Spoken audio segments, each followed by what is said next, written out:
Clonk, clonk, clonk, clonk, clonk. Dainty as an elephant up there. That's my daughter.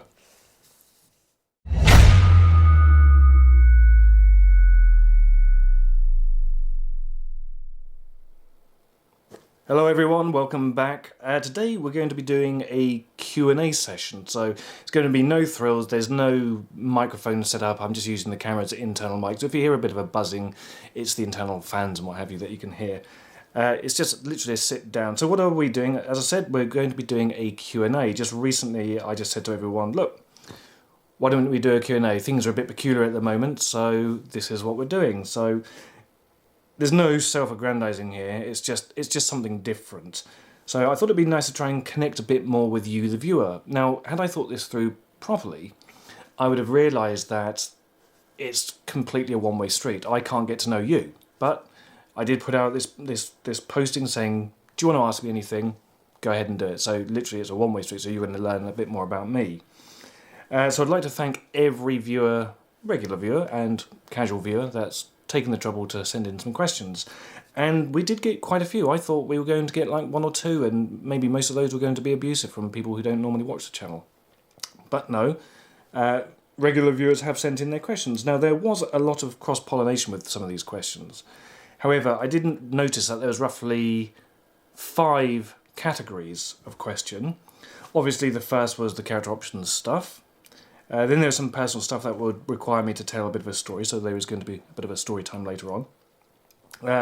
Questions that related to best practices when making props and models. That was a question that was asked a few times.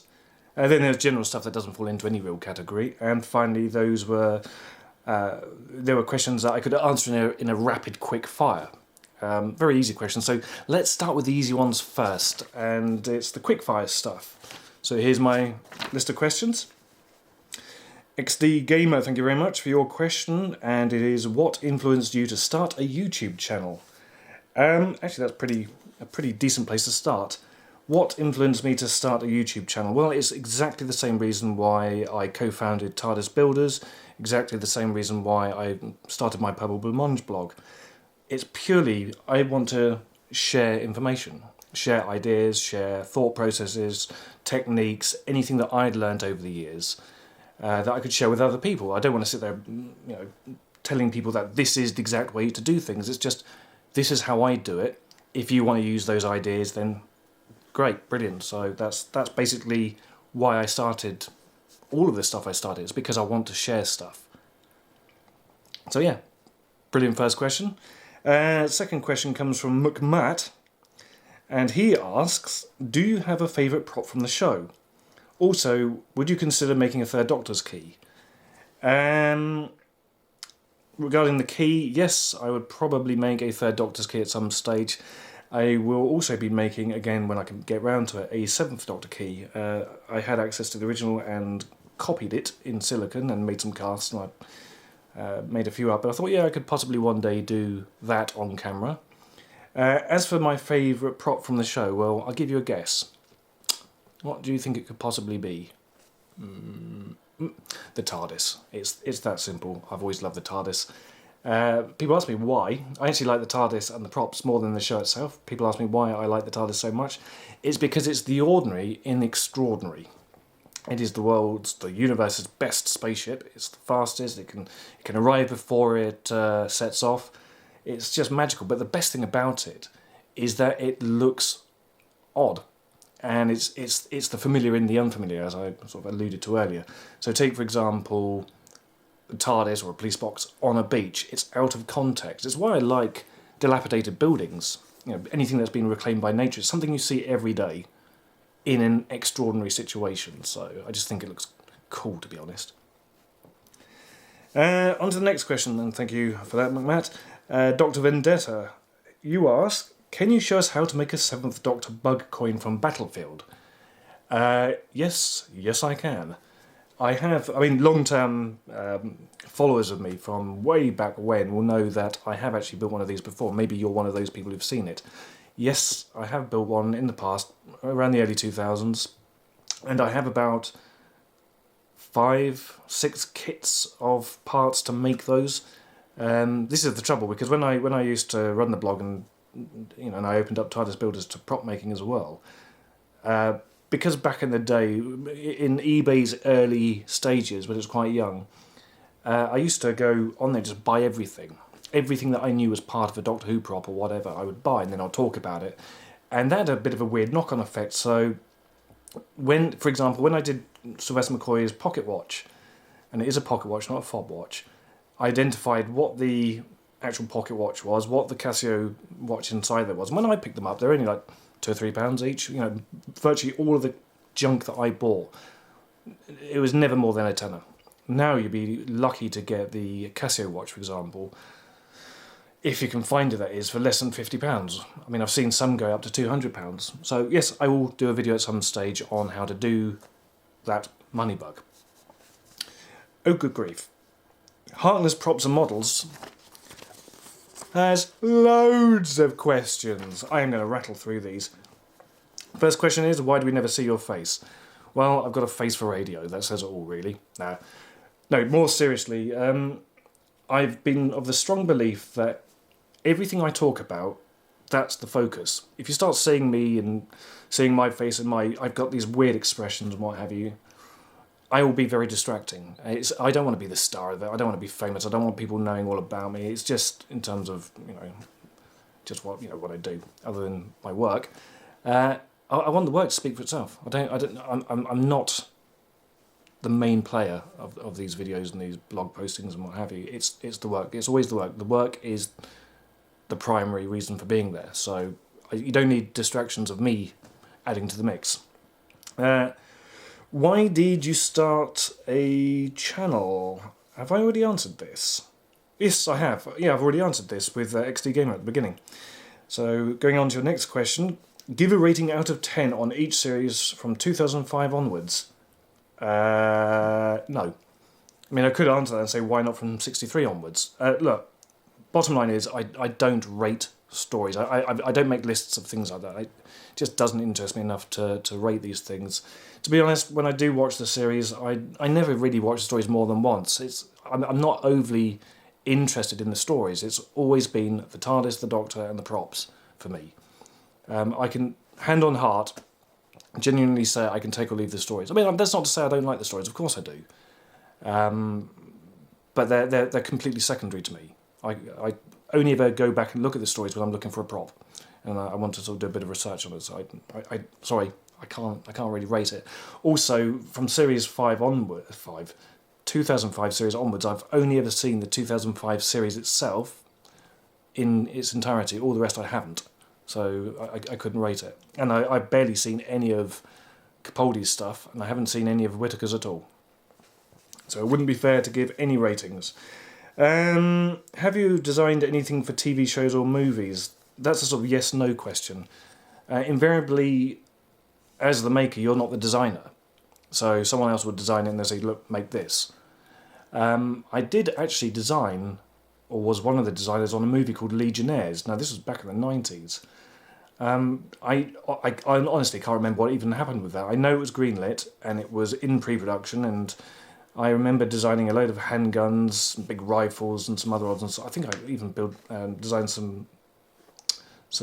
I think part of a city and maybe a spaceship. I can't really remember. It was back in the 90s, but that floundered and it was cancelled. I mean, I've designed other things, but in general, as a maker, you are just building someone else's stuff. That went on a bit too long. Have you ever had a prop which has been seen on screen? Yes. I mean, one that you would probably know would be the TARDIS. I did one for EastEnders, which was a peculiar one. I built a TARDIS that was seen on EastEnders. Built a load of other props as well. Anyway, moving on. Can you start a gaming series? No. I don't play games. Well, I stopped playing games around the age of 13 in terms of computer games. I have played on Uncharted when that came. I think it was Uncharted 5. I loved that, and I went back and bought all the other Uncharteds and breezed through that and absolutely loved it, but I haven't really played it since then. I think that was about 2 years ago. The only other game that I occasionally play on is Wormax.io. And what was the other one? I can't remember. There was another one like it, and I got really good at that, to the point it became boring because I always won. And this is playing against other people across the internet. So yeah, I find games enchanting for a while, and then I get bored of them very quickly. So no gaming channels for me, thank you very much. Your 9th question is, what's your thoughts on the movie Flushed Away? Well, if you've watched the movie, I find it amusing. Now, you should know what that's in reference to. Oh, actually, questions 10 and 11 are flip sides to the same coin. You ask, what is your least, in your opinion, impressive thing that you've ever made, and what's the most impressive thing that you've ever made? Very simply, it's whatever I'm currently working on. I go through peaks and troughs of either hating what I'm doing or liking what I'm doing. So I could be in the process of, say, building a TARDIS, for example, and it's all going well, and then suddenly I look at it and think, oh god, this is rubbish, and hate it, and then don't want to carry on. Then 5 minutes later I love it again, and it continues like that all the way through. I'm extremely self-critical, almost to the point that it paralyses me into not doing anything, which is a real problem in some cases. But if you're actually asking, out of everything I've built, which is the one I'm least impressed with, I would say, it would be the time ring from Tom Baker's first series. I was sat at my desk a few years ago, and I just thought, wouldn't it be nice to build that? So I just got some bits of plastic card out, some paper, and I started drawing the thing out, and sort of sized appropriately. Started cutting it out. Next thing I knew, I had this unpainted time ring in my hand. I thought, well, I might as well paint it. So I did. And I think in total, I must have spent less than an hour making this thing. I didn't mean to. I was just, it was starting out as a doodle, but I ended up with an actual finished prop. It's not a finished prop in terms of how accurate it was. It was more of a proof of concept. So one day I will go back and build it properly. But yes, I built a time ring, and out of everything I've built so far, that's the least impressive because it's just a bit of chew with some plastic stuck to it. So there we are. Your final 2 questions, not really questions, it's more of, it's a request. Can you please not risk getting this damn disease and stay safe? Yes, I will stay safe and hopefully I won't get the disease. But let's not dwell on that, and before we go on, hope everyone else is safe too. Ben Flay. Very deep and meaningful question here. What's your favourite toy from Doctor Who? Well, if you watched my last video about the Nostalgia Cabinet, you would know. I'll probably put a link to it maybe down in the description, or if I'm clever, about there-ish in the cards. I've never done a card before, so if it appears there, thank your lucky stars, because I don't know how to do that. So what is it? In brief, it's one of 3 things. It's either the Palatoy Talking Daleks, or my Dennis Fisher TARDIS, or the Goodies Candy Box sweets. Purely because they are something from my childhood, from when I was really, really young, so 3 to 5-ish. So, yeah, that's what I said. Finally, Richard Carrington asks, thank you, Ben, for your question. I see that you've built a few TARDIS props for customers, which look absolutely awesome. Do you still do this?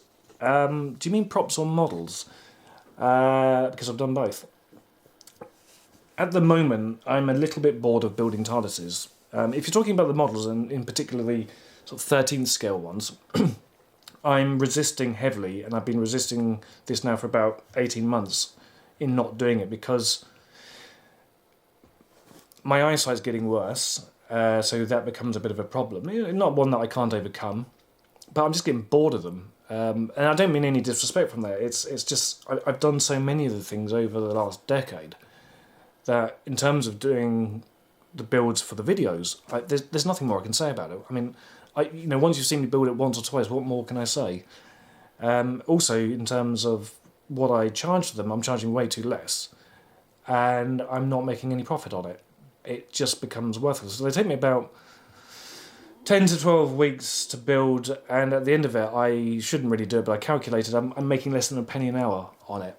So I could spend that time doing proper jobs where I'm earning 300 quid a day. But in terms of the full size ones, quick answer is no. I'm not doing those because I just don't have the room. I did build one I built a few actually for the exhibitions, the BBC exhibitions, and I was actually building them out in the conservatory, and when you got the moulds out there or the big walls and what have you, they actually fill up the entirety of my conservatory. And when my daughter was about 5 or 6 was when I last did it. She's 13. Actually, she turned 13 the other day. She wanted to go out in the garden one day, and the only way she could get out into the garden was to go underneath the TARDIS moulds that were propped up. And she stood up too quickly and put this massive gash right down her back. So from that moment on, I vowed never to build a TARDIS prop at full size in the conservatory ever again. So, yeah, that's meant to be a quick fire answer and it wasn't. Okay, we're now on to character options style questions. Sam asks, you've mentioned on a few occasions that you also designed the more accurate 2005 Dalek. That's true, I have. Would you be interested in making a video explaining the processes and techniques that you used for this? Yeah, thanks for that question. Yes and no. I mean, you're not actually the first person to ask me this. In fact, I've been asked it fairly recently by a mate of mine. On the surface, yes, I would like to do it, but when I think more about that particular project, there's nothing really much to tell, to be honest. I could probably tell you it in 2 or 3 sentences. So maybe I might do a piece on that and other things later, but to be honest, these last couple of years I've tried to resist talking about character options, mainly because I'm not sure that I should do, you know, NDAs and all that, non-disclosure agreements. It's an active license, they're still going, and should I really be talking about it? I mean, I have talked about it before. I did a video called PB Props versus CO Toys or something like that, when I was comparing my TARDIS model to their TARDIS model. And I was very fair and very kind, and you know, will always be indebted to character options. They were always the fairest company to me. They paid me handsomely, and I must thank Al Dewar as well. I mean, we go back a long way, but for some reason he's not talking to me anymore. I don't know why. Maybe one of my videos offended him. Maybe I overstepped the mark and talked about something I shouldn't. And I've taken that as a bit of an underlying to maybe I shouldn't be talking about stuff, which is why over the next few questions I'm going to be very vague. I don't want to... I mean, I may not have annoyed them. It may just be that they're busy, but you know, it doesn't matter. So the answer really is, at the moment, probably not, even though I'd like to. So thank you for that question. The Toy Box of Rassilon. This is one of many of your questions. You ask, which project for character options was your most favourite to work on, and what was the outcome? I actually thought about this, to be honest, and again, don't take this the wrong way, but working on projects like this, it's just a job. So you get on with the job, you're paid for it, and paid very well, I might add, and you get on with it. But for me, it's more about things that I've made, or things that I've designed that are then made into toys, and people get to, you know, collectors in particular, get to have these things and enjoy them and have them on their shelves, and you know, that means more to me than anything. Is you know, yes, I like the money, but it brings joy to me that other collectors find joy in stuff like that. If you're talking about memorable stuff, the most memorable one to me was the classic sonic screwdriver that I was approached to do. I can't remember when it was way back when, but it was a bit of an interesting one because I had I don't want to say an argument, because it wasn't really, there was nothing nasty about it, but when I was approached to do this, the original plan for the sonic screwdriver, the classic sonic screwdriver that is, was that it would be a static, non-working role-play toy. So basically a plastic stick.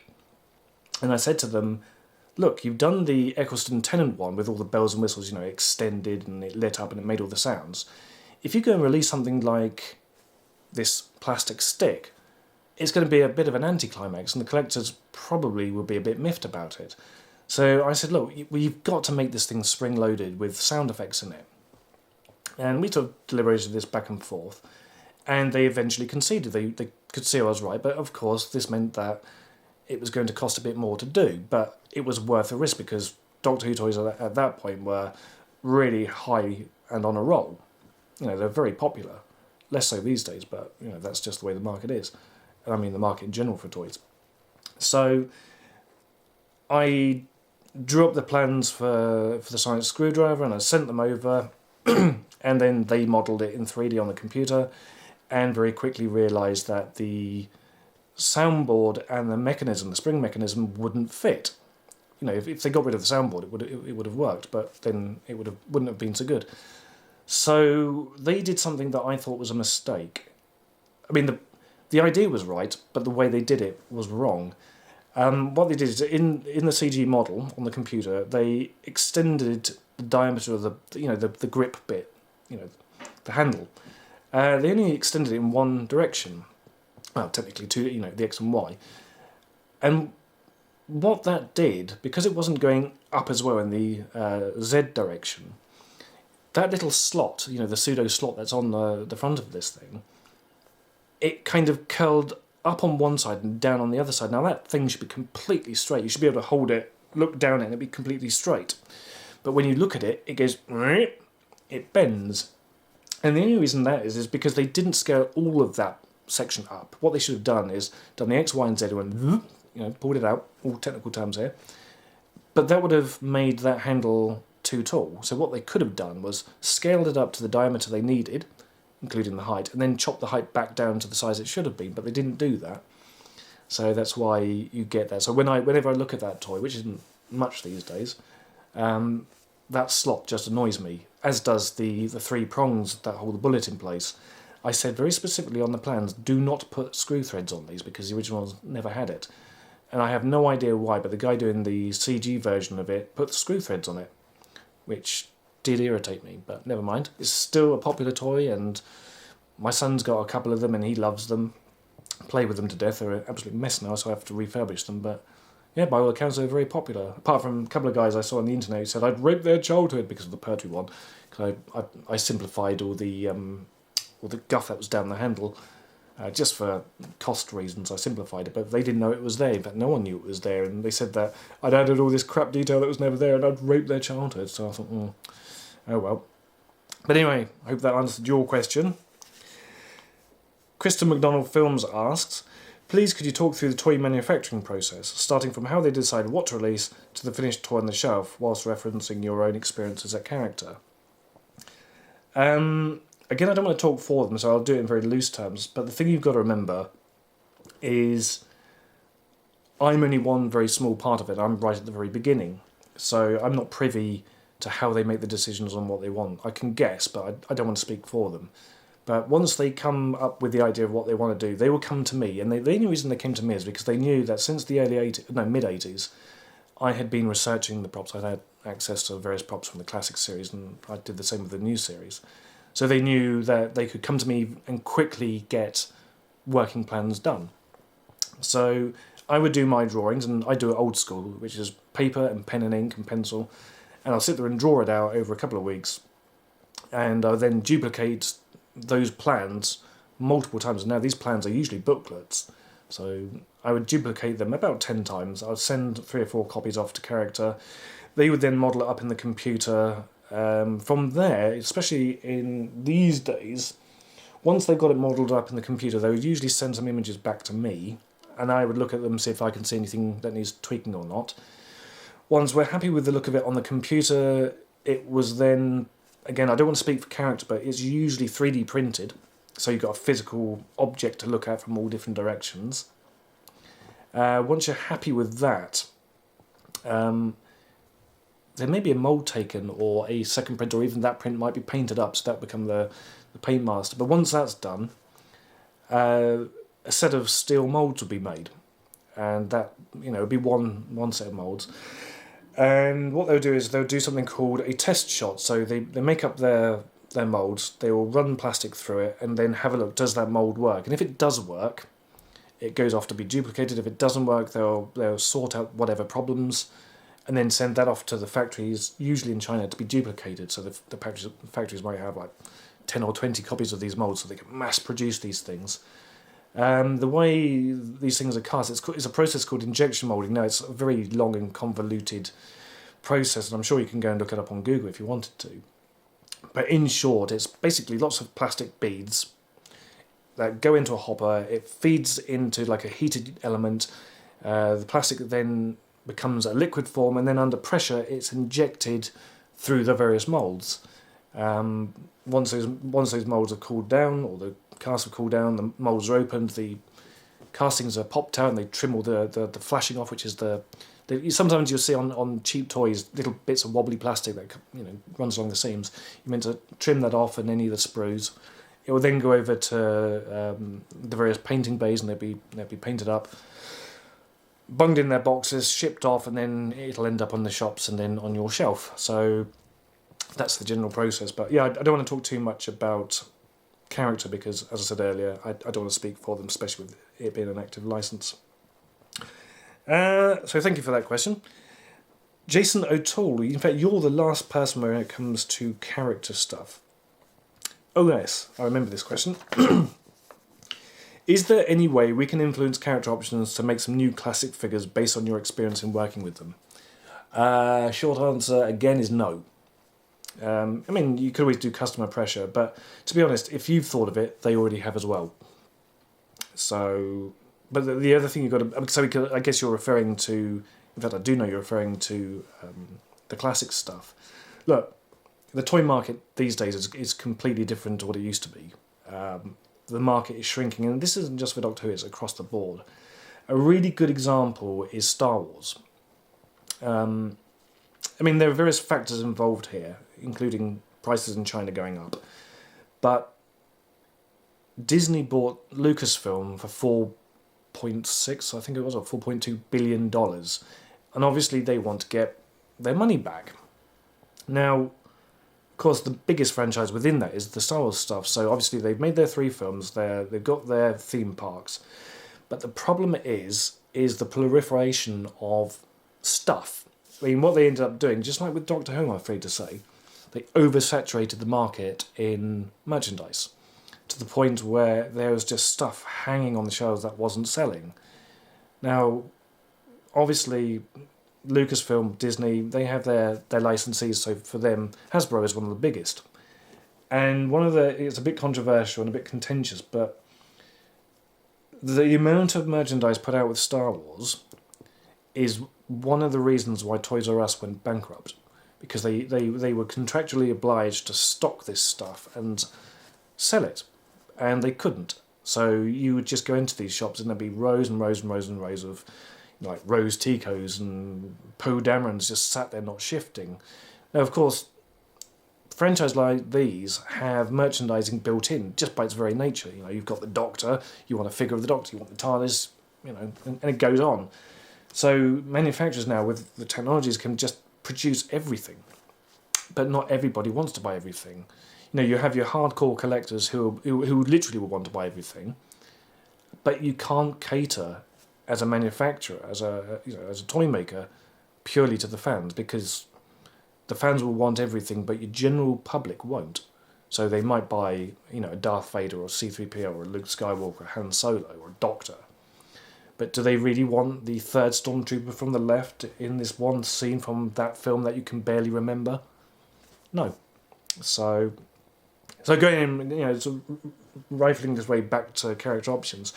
If you notice in the last few years, character options via B&M have been doing lots of TARDISes. Now, it wouldn't surprise me if, with the TARDISes, for example, they do a Troughton version, which would be, the flat-roofed one with another repaint and a variant of the second Doctor.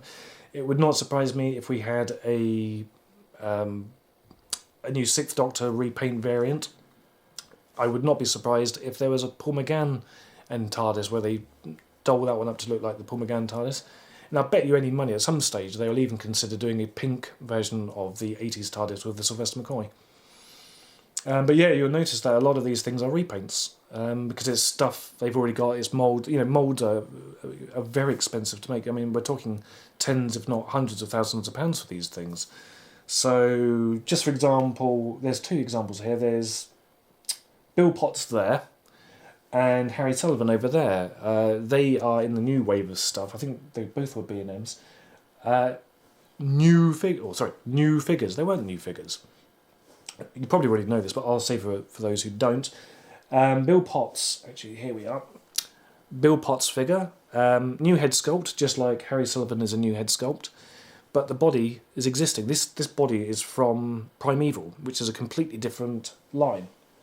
So what they did was they, obviously making the head is cheaper, and they stuck a new head on an existing body, and it's the same with Harry Sullivan.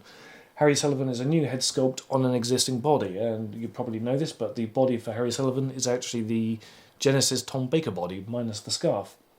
So, yeah, that's that. So, I think the toy market is dwindling, so the sort of stuff that you're probably looking for, unless it recovers, I doubt you'll get it. I guess what you're getting at is you want a season 12 or 13 Sarah Jane Smith to go with that and your Tom. If they do it, I can't see them doing it because I can't think of any other body they could use for her. I mean, collectors will probably come up with an idea, but I don't think they'll do it. Don't want to sound a bit of a downer, but that's kind of the way the toy market goes. It's not Character's fault, it's not Hasbro's fault, that's just the way that it is. You know, the markets are changing. You know, even my kids these days rarely play with toys. But there we are. Anyway, thank you very much for that question, Jason.